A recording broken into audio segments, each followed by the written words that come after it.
Hello everyone, welcome back to my channel. This is Shipanshu. आपका स्वागत है आपके फिनेंस टेक्निकल चैनल में। इस वीडियो में मैं आपके साथ जो डिस्कस करने जा रहा हूँ मैं आपके साथ डिस्कस करने जा रहा हूँ डीम रोल टेक आईपीओ के बारे में, जो कि आपका 20 फेब 2024 को ओपन होगा सब्सक्रिप्शन के लिए और 22 2024 को आपका क्लोजिंग डेट है। तो इस वीडियो में बेसिकली हम समझेंगे कि जो डीम रोल टेक आईपीओ है ये बेसिकली कंपनी करती क्या है, इसके फाइनेंशियल कैसे हैं, आपको इसमें लिस्टिंग गेन हो सकता है या नहीं हो सकता, आपको इसको मिड टर्म के लिए जाना चाहिए या लॉन्ग टर्म के लिए जाना चाहिए, इस कंपनी के की परफॉर्मेंस इंडिकेटर क्या है। तो इस वीडियो में हम पूरा एनालिसिस करेंगे और इस वीडियो को देखने के बाद मुझे नहीं लगता कि आपको किसी नेक्स्ट वीडियो को देखने की ज़रूरत पड़ेगी। बट मेक श्योर अगर आप इस चैनल में फर्स्ट टाइम और अभी तक आपने इस चैनल को सब्सक्राइब नहीं करा तो मेक श्योर इस चैनल को सब्सक्राइब जरूर कर देना, जिससे कि आपको डेली बेसिस पे related to stock market IPO और आपको सबसे रिलेटेड आपको सारी डिटेल आपको नोटिफिकेशन आता रहेगा and that will help you to increase your trading skills. So चलो स्टार्ट करते हैं।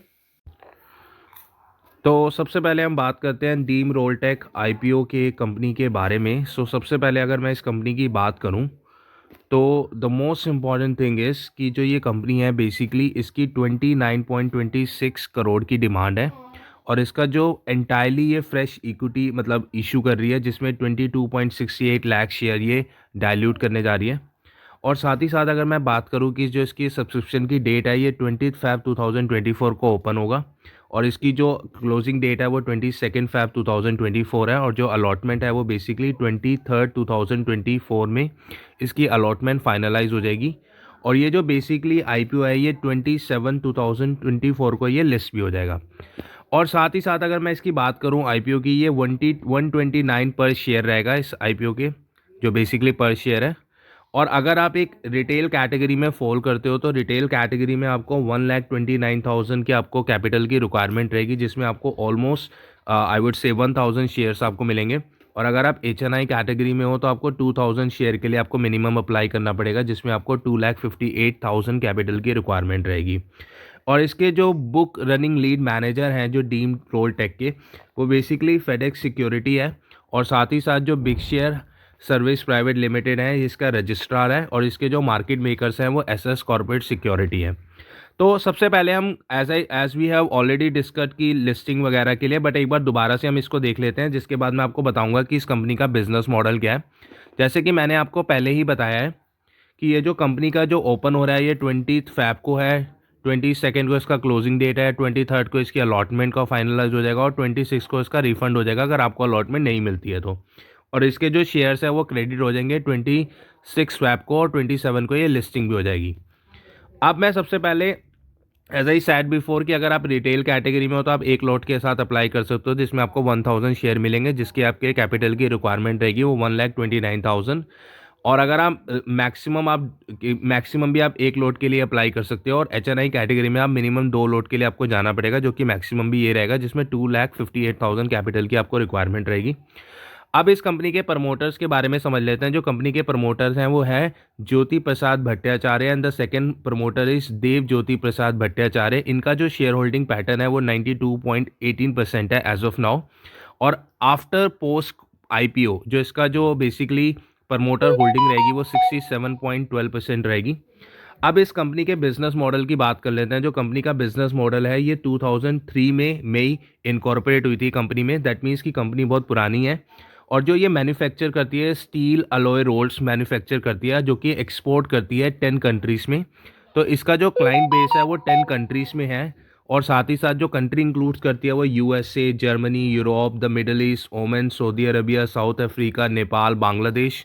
तो इसका जो कंपनी का जो पोर्टफोलियो है वो डाइवर्सिफाइड है एज एन इंटरनेशनल मार्केट पे। और एज ऑफ 30 सितंबर इसके जो कंपनी है वो 340 डोमेस्टिक कस्टमर को सर्व कर चुकी है और 30 एक्सपोर्ट कस्टमर को ये सर्व कर चुकी है। तो कंपनी का नॉट ओनली इन इंडिया में बिजनेस है, एज ऑफ नाउ इसका एक्सपोर्ट में भी बहुत ज़्यादा डील कर रही है, तो इंटरनेशनल मार्केट में भी है। तो इसका जो जो पोर्टफोलियो है वो डाइवर्सिफाइड है। और अगर इसकी मैं मैन्युफैक्चरिंग यूनिट की बात करूँ, ये कहाँ अपने प्रोडक्ट को मैन्युफैक्चर करती है, तो इसकी 3 यूनिट्स हैं एज ऑफ नाउ, जो कि मेहसनसा गुजरात जो फर्स्ट यूनिट है, सेकेंड इसकी है दादपुर हुगली वेस्ट बंगाल में और जो थर्ड यूनिट है वो अहमदाबाद गुजरात में। तो इसकी 3 यूनिट्स हैं। और जो बेसिकली इसकी जो यूनिट्स हैं वो बहुत सारे सेक्शन में डिवाइडेड है, जो कि इंजीनियरिंग एंड डिज़ाइन करती है, मोल्ड मेकिंग करती है, मेल्टिंग करती है, casting, machining, dispatch, so all kind of related quality testing करने के बाद ये होता है। और इस कंपनी की जो मैन्युफैक्चर है वो 7 काइंड ऑफ रोल्स बनाते हैं, जो कि स्टील के जो रोल्स होते हैं ना वो 7 काइंड की कैटेगरीज में रोल करते हैं। और साथ ही साथ सबसे पहले हमें ना इस कंपनी के बेसिकली फाइनेंशियल को समझना बहुत ज़रूरी है, जिसके बेसिस पे आप डिसीजन ले सकते हो कि आपको इसमें अप्लाई करना चाहिए या नहीं करना चाहिए। तो अगर मैं सबसे पहले एसेट्स की बात करूं, जो कि 31 मार्च 2021 में बेसिकली मैं लाख में आपको फिगर बता रहा हूँ, तो उसमें अभी इसके हैं 7,898 इसका एसेट्स इसने रिपोर्ट करे थे। 31 मार्च 2022 में इसने जो एसेट्स रिपोर्ट करे थे वो 8,263। 31 मार्च 2023 में इसने जो एसेट्स रिपोर्ट करे थे वो 9,251। और जो 30 सितंबर 2023 में जो इसने एसेट्स रिपोर्ट करे हैं वो 9,825। तो एज ऑफ नाउ अगर मैं एसेट्स की बात करूँ तो ईयर ऑन ईयर इसके एसेट्स बढ़ रहे हैं। ऐसा नहीं है कि एक बहुत बड़ा मतलब डिफरेंस आ रहा है, बहुत बड़ा ड्रास्टिक चेंज है कि इसके एसेट्स बहुत ज़्यादा बढ़ रहे हैं, बट एक स्टेडी रेट पे इंक्रीज कर रहे हैं। दैट मीन्स कि इसकी फाउंडेशन तो स्ट्रॉन्ग है। साथ ही साथ अगर मैं रेवेन्यूज़ की बात करूँ तो इसका 31 मार्च 2021 में इसका जो रेवेन्यू था वो 6,461 था। 31 मार्च 2022 में था इसका 9,212। 31 मार्च 2023 में 10,448 एंड 30 सितंबर 2023 में इसका है रेवेन्यू 5,027। सबसे पहले मैं आपको बताना चाहूँगा कि जो इसमें जो अभी का जो 31 मार्च 2023 से 30 सितंबर का जो डेटा है वो 6 मंथ का डेटा है। तो अगर मैं इसके ईयर ऑन ईयर इसके रेवेन्यू की बात करूँ तो इसके ईयर ऑन ईयर रेवेन्यू भी बढ़ रहे हैं। और साथ ही साथ अगर मैं 6 मंथ के अभी डेटा की बात करूँ जो कि लेटेस्ट अपडेट है उसमें 5,027, और अभी एज आई सेड बिफोर कि 6 मंथ का डेटा अभी अपडेट होना है। तो आई वुड से कि ये 10,000 को क्रॉस करेगी अगर ये सेम स्पीड में भी काम करती है। तो एज ऑफ नाउ रेवेन्यू में भी मेरे को कोई डाउट नहीं लग रहा है, क्योंकि रेवेन्यू इसके स्टेडी रेट से ग्रो कर रहे हैं, which is a positive sign. अगर मैं प्रॉफिट आफ्टर टैक्स की बात करूं तो प्रॉफिट आफ्टर टैक्स तो 31 मार्च 2021 में इसने रिपोर्ट करा था वो 298 का था। 409, 692, 371, एज आई सेड कि ये 6 मंथ का डेटा है, तो इसके प्रॉफिट आफ्टर टैक्स भी इसके बढ़ रहे हैं, जो कि एक स्टेडी ग्रोथ है। और अगर मैं इसके नेटवर्थ की बात करूँ तो 2,306 लाख, 2716, 3408, 3780, तो इसके नेटवर्थ भी जो कंपनी की है ना वो बढ़ रही है। और साथ ही साथ जो इसका रिजर्व एंड सरप्लस है वो 3,270, 3,627, 4,319, 4,245, तो इसके रिजर्व एंड सरप्लस भी बढ़ रहे हैं। तो कंपनी का एसेट बढ़ रहा है, रेवेन्यू बढ़ रहे हैं, प्रॉफिट आफ्टर टैक्स बढ़ रहा है, नेटवर्थ बढ़ रही है, और साथ ही साथ इसका रिजर्व एंड सरप्लस भी बढ़ रहा है, which is a positive sign. ऐसा नहीं है कि बहुत बड़ा डिफरेंस है, but on a steady basis it's keep on growing year on year basis. But साथ ही साथ हमें टोटल बोरिंग को भी देखना चाहिए, क्योंकि बोरिंग जो है ना कंपनी के लिए एक डेट होता है।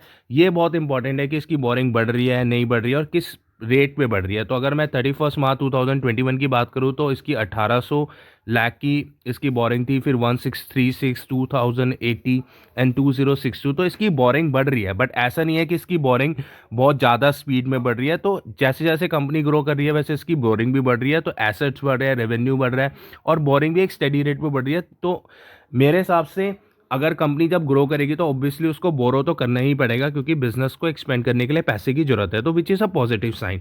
अब साथ ही साथ इसके की परफॉर्मेंस इंडिकेटर को भी देख लेते हैं। अगर की परफॉर्मेंस इंडिकेटर की बात करूँ तो रिटर्न ऑन अर्निंग है इसकी 16.83, return on capital employed 20%, debt to equity 0.47, which is less than 1%, which is a good sign. और return on net worth 20.31, price to book value 0.4%। तो इसका जो की परफॉर्मेंस इंडिकेटर है वो भी इसके पॉजिटिव है, और एक स्टेडी ग्रोथ है, so which is a positive sign. अगर मैं प्री आईपीओ ईपीएस की बात करूँ 11.4, earning per share, price to earning, तो मेरे को एक फुली प्राइस लग रहा है। ऐसा नहीं है कि एक बहुत ज़्यादा ये डिमांड कर रहे हैं या कम डिमांड कर रहे हैं, तो एक रीजनेबल प्राइस है। और पोस्ट आईपीओ इसका जो ईपीएस है वो 8.92, और प्राइस टू अर्निंग जो है वो basically 14.46, which is a normal price. साथ ही साथ अगर हम इसके कंपनी के ऑब्जेक्टिव की बारे में बात कर लेते हैं कि जो इनको फंडिंग चाहिए वो क्यों चाहिए, तो इन्होंने बोला है basically funding capital expenditure to part expansion of existing manufacturing facilities in Mehsana and Gujarat.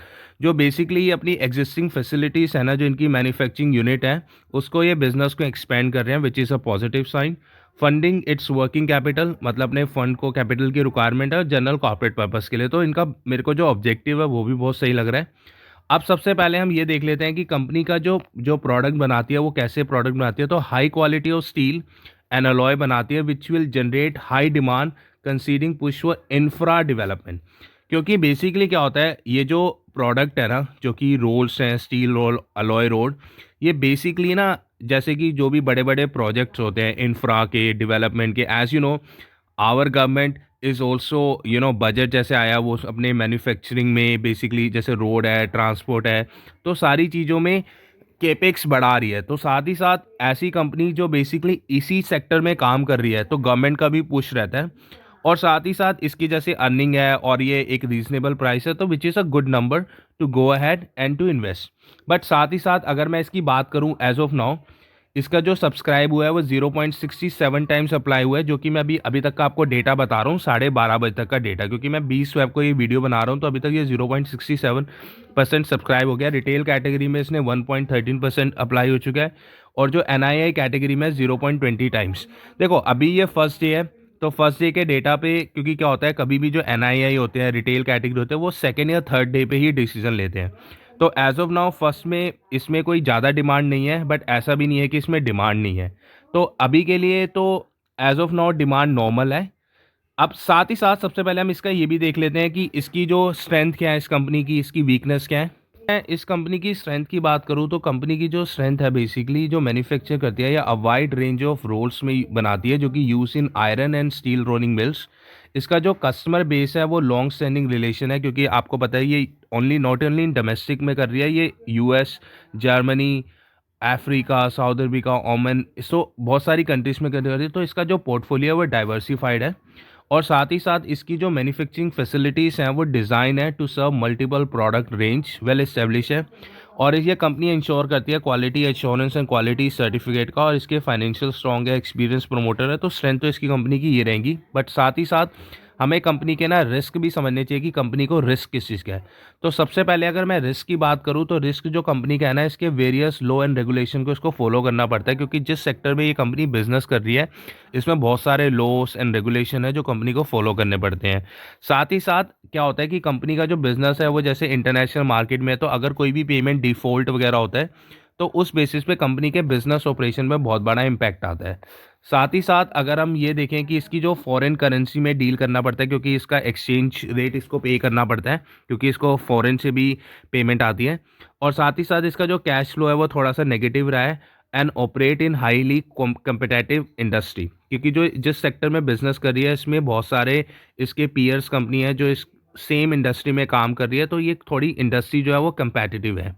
अब हम बेसिकली कंपनी के IPO की ग्रे मार्केट प्रीमियम को भी समझ लेते हैं, और उसके बाद मैं आपको इसमें बताना चाहूँगा कि आपको इस IPO में अप्लाई करना चाहिए, नहीं करना चाहिए, और आपको क्या बेसिकली क्या करना चाहिए। तो सबसे पहले अगर मैं इसके ग्रे मार्केट प्रीमियम की बात करूँ, तो 19 फ़ेब को 25 रुपीज़ का इसका ग्रे मार्केट प्रीमियम है, और इसका टुडे भी इसका 25 रुपीज़ दिखा रहा है। दैट मीन्स कि जो अभी जो ग्रे मार्केट प्रीमियम है, as per grey market premium, ये 19% का रिटर्न ये अभी एक्सपेक्ट कर रही है, which is a good number. कि अगर आपको 7-8 दिन में अगर आप एक लिस्टिंग गेन के लिए भी अप्लाई करते हो, तो इसमें एक हाई प्रोबेबिलिटी है कि आपको इसमें 19 to 20% का आपको कैपिटल, मतलब आपके जो कैपिटल जो आप इन्वेस्ट करोगे इस पर आपको ग्रो हो सकता है ऑन आ लिस्टिंग डे। और साथ ही साथ अगर मैं इसमें रिव्यू की बात करूं कि आपको मिड टर्म लॉन्ग टर्म के लिए जाना चाहिए नहीं जाना चाहिए, देखो as per the financial, company के फाइनेंशियल बहुत स्ट्रॉन्ग है, कंपनी का बिजनेस मॉडल बहुत स्ट्रॉन्ग है, साथ ही साथ इसके जो प्रमोटर है वो एक्सपीरियंस है, कंपनी का पोर्टफोलियो डाइवर्सिफाइड। तो एज पर दैट एनालिसिस अगर मैं बात करूँ तो आप इस कंपनी में मीडियम एंड लॉन्ग टर्म के लिए भी जा सकते हो, but make sure before you invest any money आपको अपना एनालिसिस करना बहुत ज़रूरी है, और उसके बेसिस पे आपको डिसीजन लेना चाहिए। सो that's all for my side, but make sure अगर आप इस चैनल में फर्स्ट टाइम और अभी तक आपने इस वीडियो को लाइक नहीं करा, तो मेक श्योर इस वीडियो को लाइक ज़रूर कर देना अगर आपको कुछ वैल्यू मिली हो, और इस चैनल को सब्सक्राइब तो कर ही लेना, क्योंकि आपको डेली बेसिस पे स्टॉक मार्केट IPO से आपको न्यूज़ मिलती रहेगी, and that will help you to increase your knowledge. So that's all for my side, and I will see you in the next upcoming video.